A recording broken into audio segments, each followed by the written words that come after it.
Good morning, children. Today I am going to discuss the chapter Categories of Computer and Computer Language. We have already completed this chapter. Today we are just going to revise the chapter. A computer is categorized in four types: microcomputer, mini computer, mainframe computer, and supercomputer. A microcomputer has a microprocessor chip as its central processing unit. They are often called personal computer or typically used at home, at school, and at business. Basic features of microcomputers are: it uses microprocessor chip, it's small in size and less expensive than mini computer. Memory and input output circuits are mounted on a printed circuit board. Next is mini computer. A mini computer is a multi-user computer that is less powerful than a mainframe but is more powerful than a microcomputer. Basic feature of mini computers are: it's a multi-user system, allows many users working together on the system. Greater storage capacity and processing power. Support multiprocessing and tasking. Capable of handling more input-output devices.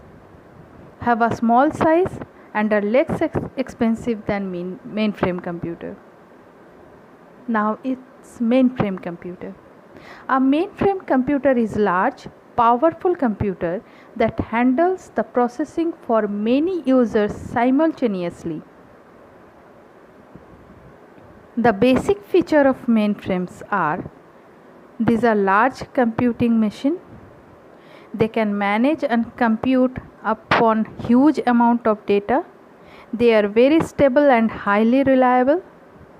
A mainframe can support thousands of users and applications at the same time. Last is supercomputer.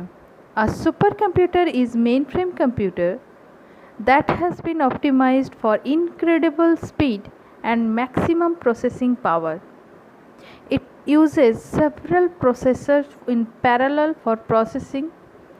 It is used for extremely calculation intensive tasks such as simulating nuclear bomb detonation, aerodynamic flows, global weather patterns. The basic feature of supercomputers are: these computers can run hundreds or thousands of processors.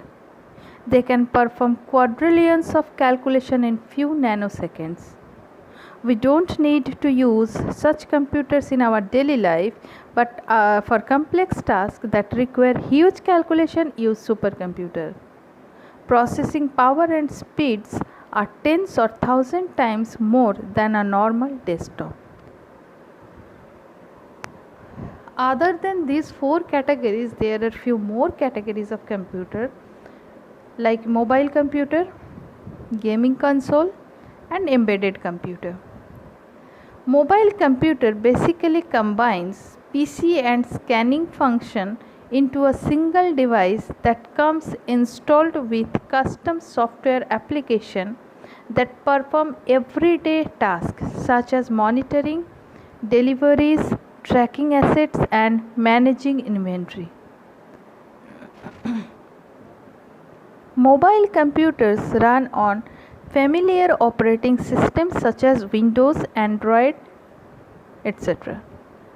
The basic feature of mobile computers are: take advantage of high-speed WLAN or WWAN networks, add additional memory using expandable card slots, can take advantage of cloud storage, provide GPS capabilities, easily synchronize with modem, printer and headset using Bluetooth wireless connectivity, always stay connected via phone using integrated cellular service, stay connected with others using social networking sites like Facebook, WhatsApp, Twitter, etc.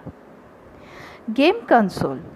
Game console are specialized desktop computer used to play video games. The player interacts with the game through a controller, a handheld device with buttons and joysticks or pads. Basic features of game consoles are: video quality is too good with proper resolution. Good gaming console use motion sensor and therefore do not require additional controllers. Comes with huge storage capability.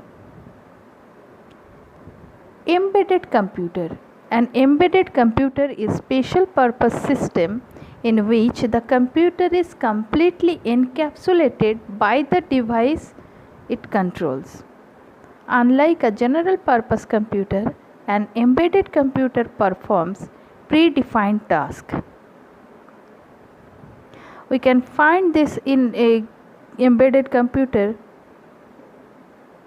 in consumer, cooking, industrial, automotive, medical, commercial and military application.